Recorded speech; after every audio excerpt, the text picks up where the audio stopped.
Dev Sahni here for Queensberry Promotions, and I am joined by the older brother of Sonny Edwards, former world champion, Charlie Edwards. How you doing? Yeah, I'm doing great, thank you. Thank you for having me on the show.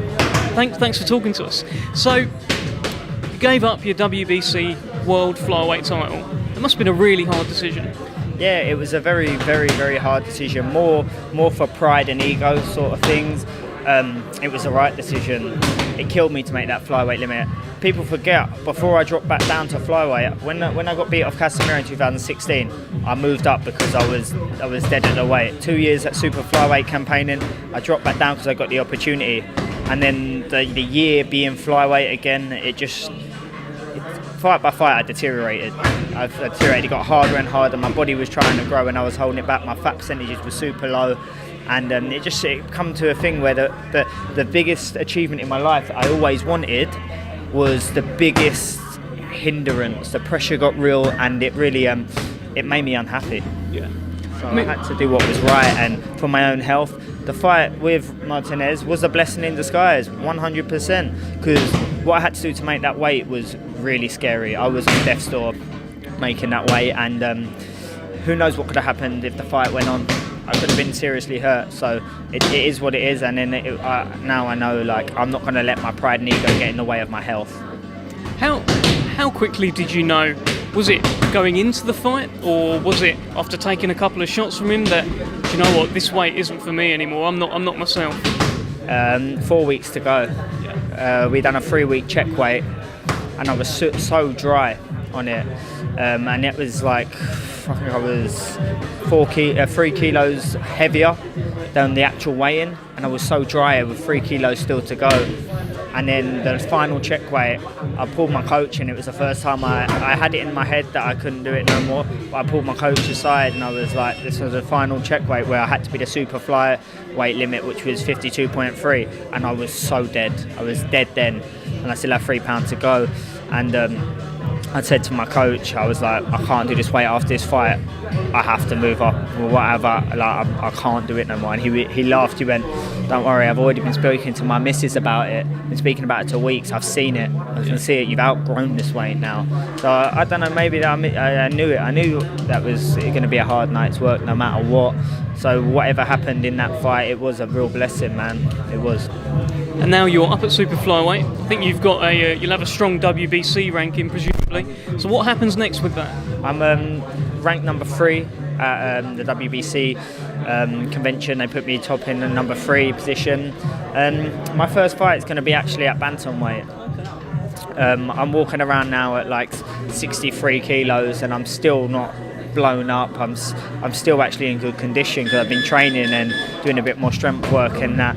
So we've decided to come back at bantamweight and then weigh up how I feel at bantamweight, and then we'll see where we go, where the opportunities arises. If there's a big fight down at super flyweight and it makes sense for me, then maybe I will, but I would be still very tight at the super flyweight limit. So now it's time. I'm 26 now. I'm no spring chicken anymore. I'm getting older. The last year's aged me massively in this game. So it's about finding my actual good weight where I feel strongest, and I feel I can develop into a bantamweight over the next few years and become a real dominant threat. So it's about just kind of seeing where I'm at, especially my first comeback fight. It's going to be a 10-rounder, and we're going to get a hard opponent. Obviously not a world killer, but we're going to get a very hard, tough opponent to test me.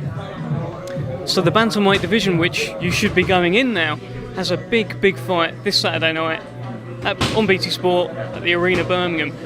Riel Casimero taking on Zolani Tete for the WBO World Title. Let's break down that fight for me. I think it's a generally 50-50 fight. It really is. Tete's a great slick boxer, but he has been very inactive of lately and had a few injuries.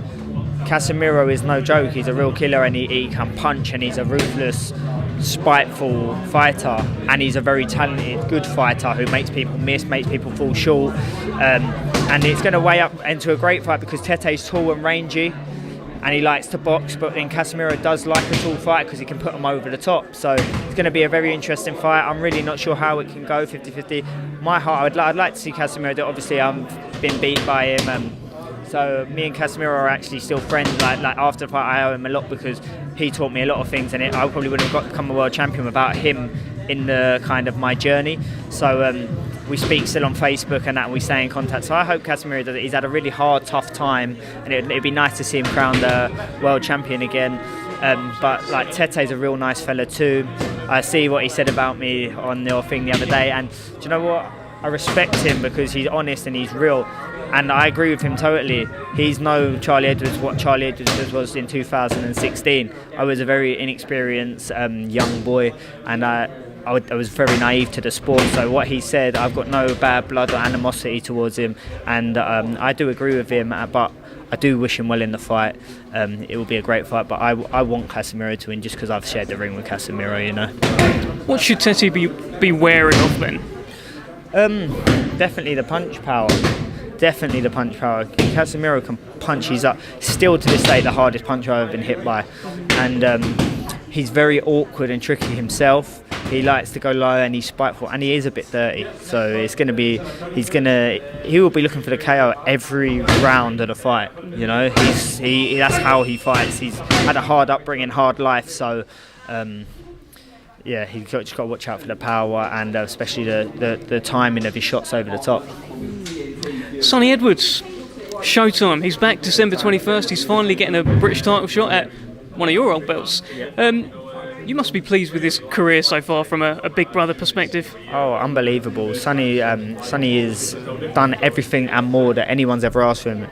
He's come from the small hall shows and worked his way up all the way to the top, and is fighting on these big shows and now making a real name for himself on BT. He's had it hard from the word go, and people always used to look like, oh, he's Charlie Edwards' younger brother, but he's such a talented fighter, and I do believe he's better than me, and he's got more potential to go further than I have gone. So I'm really looking forward to this. He's fighting for the British title, the most prestigious title for a British fighter to win. Beautiful belt, and it'll be nice. It's going to be a real good performance from him, and I think he's going to shine even more than he has against these tough South Americans. He's going to really shine against Marcel Braithwaite, and it's going to be nice for him to bring back that British title to the Edwards family at Christmas, and give it to his baby Chance, and it's going to be good. I was the last one to actually win the British title. It's been vacant all this time, so to have my name and his name in the history book is going to be a great thing. Be a big moment for the Edwards family. All right, well, thanks for talking to us, Charlie. Really appreciate it, mate. Nice, top man. Thank you.